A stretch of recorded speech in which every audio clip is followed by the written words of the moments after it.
Yeah, Ed Tyll filling in on Sterling every damn night for Walter Sterling. Pleasure to be with you. I was talking about our teenage years and Mother's Day, family, back in the day, all of that. And earlier, I don't know, I think it was before the big meal, I came across a Beatles album from my childhood, okay? Help, the movie Help, the soundtrack album, and blew my mind. I made a note to talk about this. Why? Because I think I was 9 or something when Help came out. That was the second Beatle movie. First it was Ed Sullivan Show.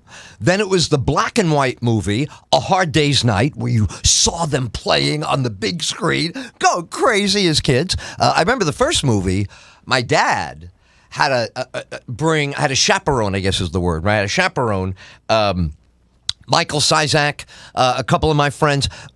We wanted to be the Beatles already at that age, right? We were like, how do we do this? And we weren't even old enough to go 5 blocks out of the neighborhood to get to the movie theater. But when we came out of the movie, my dad was waiting for us, and he had to cross the big streets with us, all this. And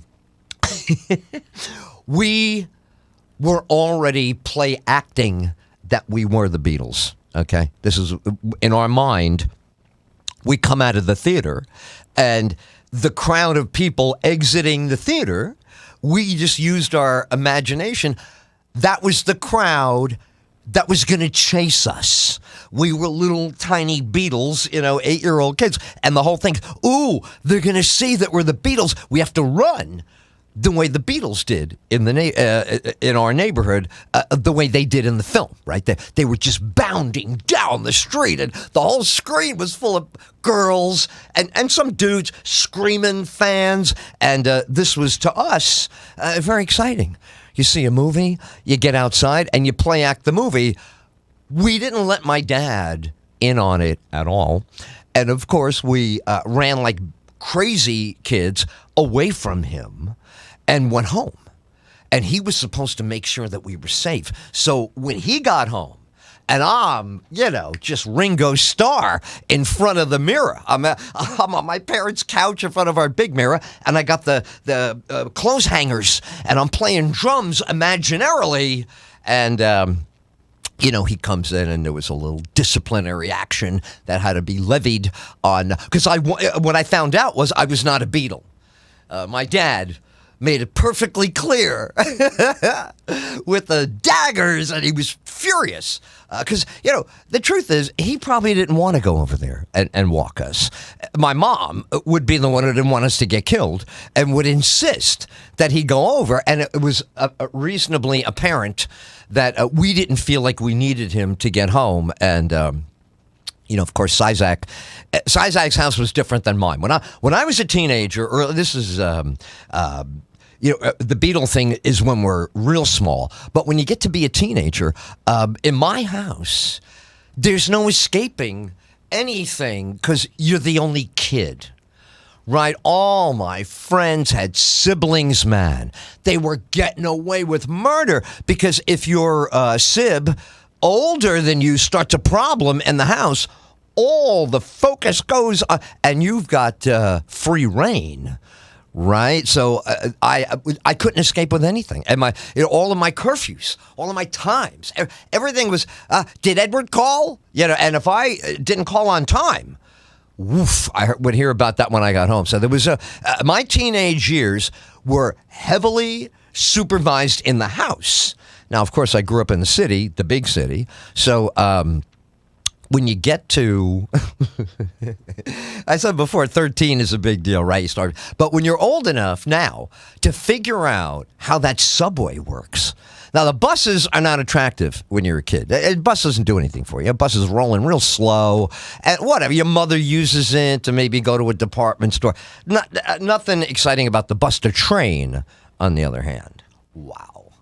I mean, there's a train in New York City called the A Train, famous song. Da-da, da-da, da-da. Well, that subway runs, I believe, I just saw it the other day, I believe it runs 41 miles from one end of the way north and then all the way down and southeast over to Brooklyn. So when you figure how that thing works, where it would take you, where you could go, the whole world opens up, and that was us as teenagers. We couldn't get enough getting on that subway, going into the city, and whatever. We didn't know what we were going to do. Well, who cares? We're going to walk around. We're going to look at people. We're going to see things. You go to the big city. You go to downtown, and you're talking about Times Square, maybe, or you're going to. In the old days, the World Trade Center. Now it's Freedom Tower. That's what we would do. Just throw ourselves into the city because it was magical, man, that we could get in with that. It was a token back when you were a kid. It wasn't even a Metro card and the whole thing. It was just a little token. You shove that boy in there, and as long as you don't come out of the system, you keep switching trains. You go anywhere. Oh, it was fantastic. So again, today, if you're a teenager, I don't know how you're going to arm yourself and, how you protect yourself from getting killed on public transportation. But we never even thought about it being dangerous for us at all. All right, Ed Tyll, Sterling every damn night. I'm in tonight for Walter Sterling, and we will continue.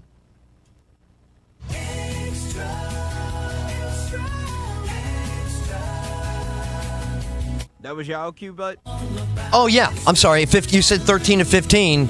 Oh, no. I just making sure that I didn't just over... Yeah, no, that was it. You. Yep. Okay. Yep. Up, she takes off her clothes, dancing to some hit.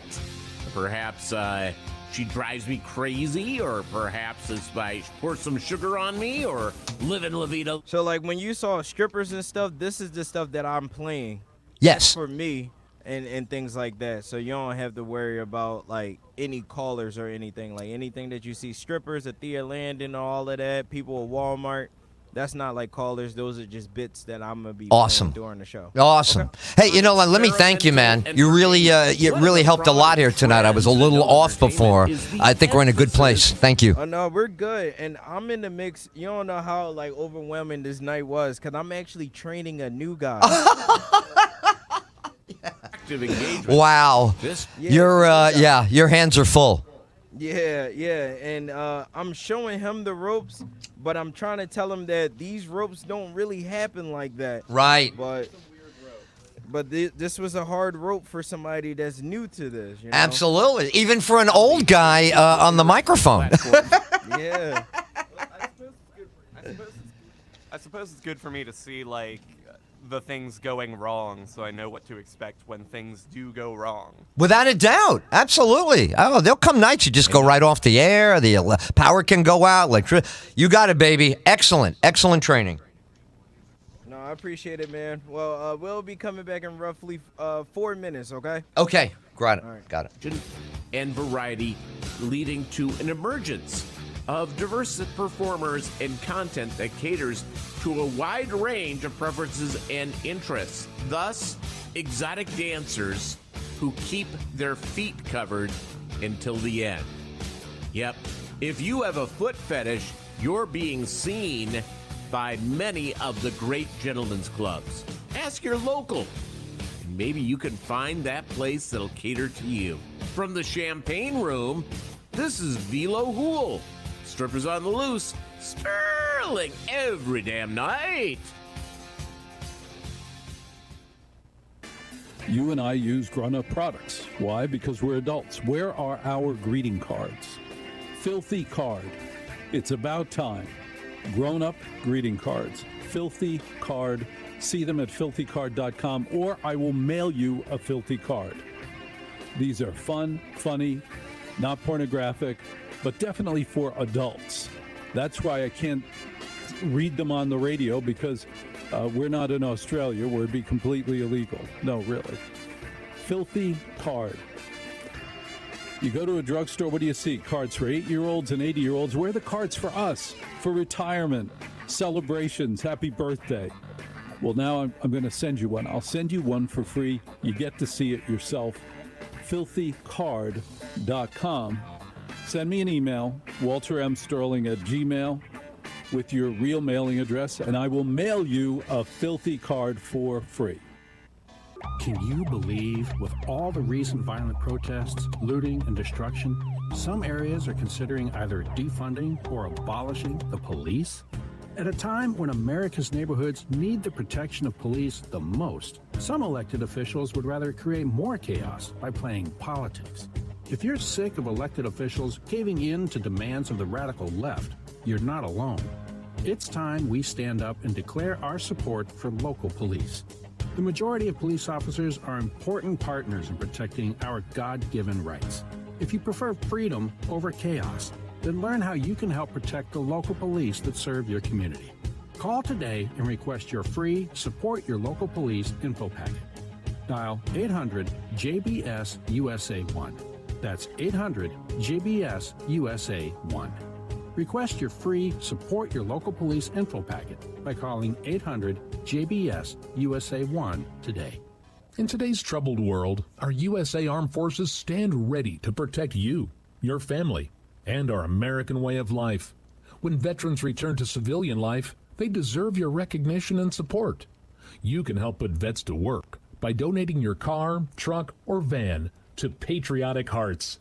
Your donation will directly support programs to help vets find jobs or even start their own business. Donate today for fast, free pickup of your vehicle, running or not.